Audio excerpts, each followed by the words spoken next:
¿Qué tal? ¿Cómo le va? Bienvenidos a un nuevo encuentro en esta serie que hemos dado en llamar Jardín América tiene historia. Y está bueno que se la contemos a quienes nos siguen en la vida. Bueno, eso es al menos lo que pienso yo. Bueno, como expresé en una publicación anterior, para la historia menuda, para la historia local, la de acá, nuestra historia, todo parece empezar el 7 de mayo de 1946. Antes de 1946 parece como que no había nada, que no había gente, que no vivía nadie por estas latitudes y que en todo caso, recién después de Oasis, como que la gente empezó a aparecer. Eh, no es así. Quiero decirles que antes de Oasis, antes de las plantaciones estaba ahí. Había gente y no era poca. Desde mucho tiempo atrás estaban acá. Eran los habitantes de esta zona y lo fueron durante muchos siglos. Y no me estoy refiriendo a los paisanos parientes del cacique Geniolito. Me refiero a otros que quizás estuvieron incluso antes que los propios guaraníes. Me estoy refiriendo a los más antiguos habitantes de esta zona, que son los guayanás. Su presencia aquí fue milenaria, datan no sé cuántos miles de años, 10.000 por ahí. Ocupaban una región con límite sur en el arroyo Ñacanguazú hacia el norte, en ambas orillas del río Paraná. Los quiero mencionar porque ellos son los que estuvieron antes que todos y desde siempre. Y aunque fueron emigrando hacia el norte hasta perderse en el tiempo, no sería nada raro que algunos hayan permanecido en la zona, asimilados, y que después se hayan disipado por cuestiones de mestizaje. Hay que decir que en la enciclopedia temática ilustrada de Jardín América han tenido la amabilidad de incluirlos. Su presencia no se discute y está documentada por varios autores. Yo voy a mencionar a dos que son los más cercanos. Uno es el propio Jorge Francisco Machón, nuestro ciudadano ilustre, el profesor, el miembro de la Academia Nacional de la Historia. Otro es Ernesto Meder, y bueno, también los propios jesuitas se referían a ellos y hicieron bastante por ellos también.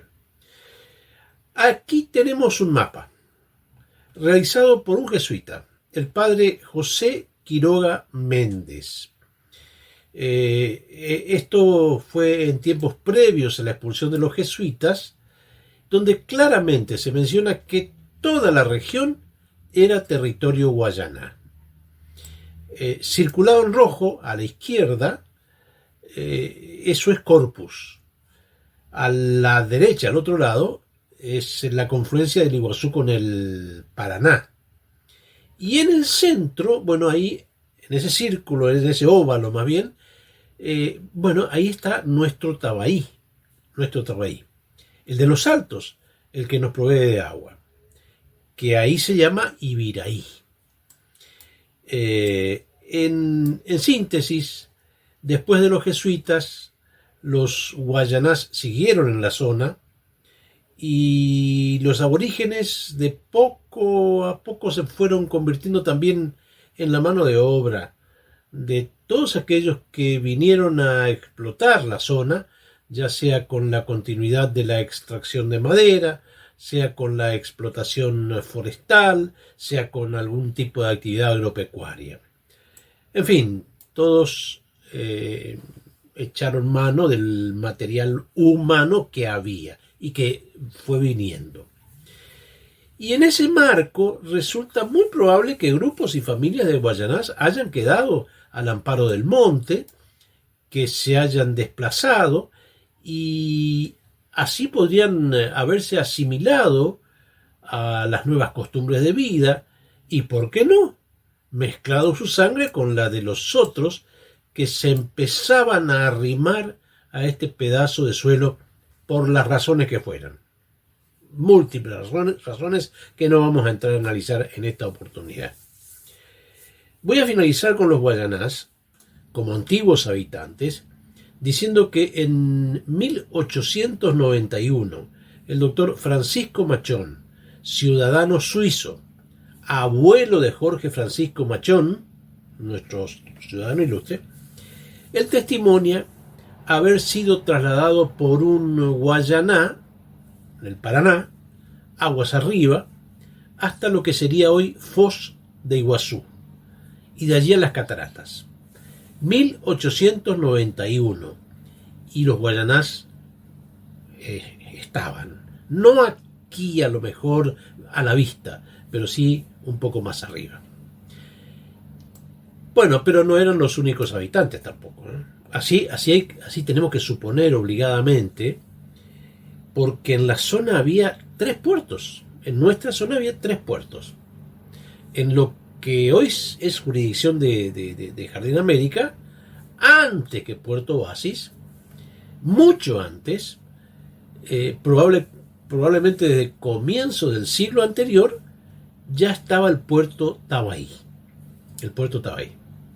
Este mapa que estamos viendo lo señala y data de 1907. Allí se ve el Campo Grande o Ñu Porá, un lugar donde había mucha hierba. Y por el puerto Tabaí se extraía hierba también, ¿no? Y ahí figura también Corpus.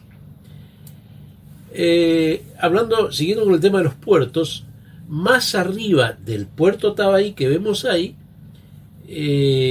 probablemente en la desembocadura propiamente del arroyo Tabaí, en el Paraná, se hallaban otros 2 puertos, puertos Alves y Damús. Más arriba todavía de la desembocadura del Tabaí estaba el puerto Otilia. Según la información que proporcionan los descendientes de los antiguos propietarios del terreno, la profundidad del río permitía que los barcos que recorrían el Paraná atracasen allí.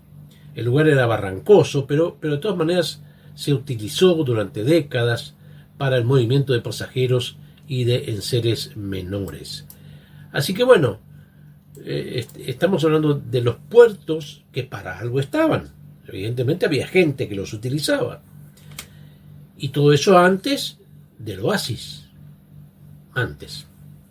Más arriba de Puerto Otilia, bueno, los pescadores, los que éramos pescadores, conocíamos o reconocemos un lugar, una zona a la que denominábamos Méndez Cué. Teníamos la versión de que ese espacio era una especie de puerto de alternativa para la extracción de madera. Tal parece el lugar fue apto para el armado de jangadas que después se derivaban para el sur. Reitero, todo esto antes de 1930.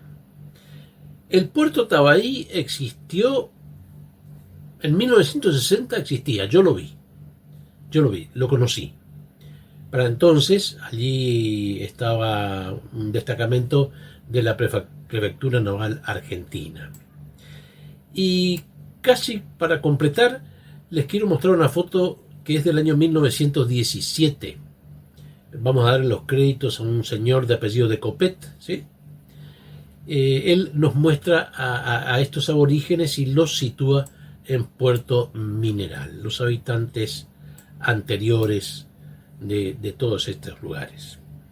Y casi como para terminar con el tema de puertos, hay que referirse también a los puertos de la otra orilla, del Paraguay.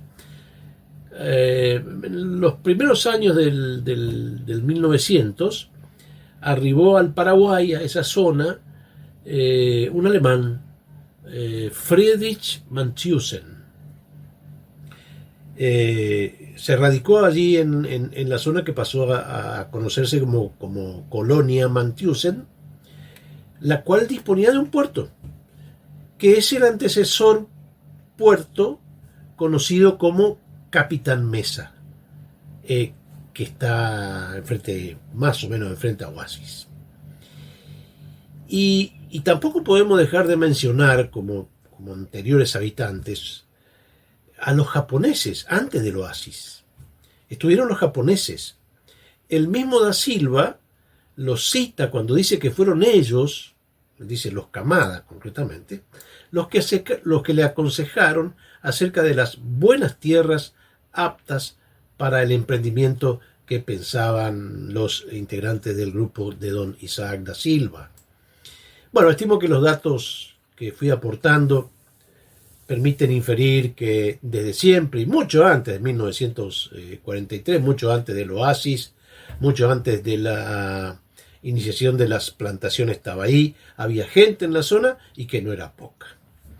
De modo tal que en lo que hace al objetivo de este relato, doy por comprobado que parte del monte jardinense estaba parcialmente ocupado, indocumentadamente, ¿no? Con gente probablemente dedicada al duro trabajo de la época, tareferos, incluso podríamos incluir algunos fugitivos de otros obrajes, porque los mensúes se escapaban, y todos ellos viviendo en una situación de miseria tal que impactó en la persona del hasta ahora poco mencionado pastor José Humberto Cairós. Hay que echarle un párrafo también al mensurador de estas tierras, don Miguel Romer. Sobre él vamos a volver también más adelante.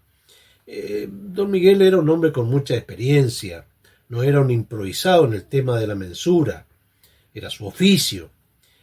Y él no debió pasar por alto la existencia y ubicación de estas personas o grupos de personas de las cuales otros dan cuenta. Y si estaban,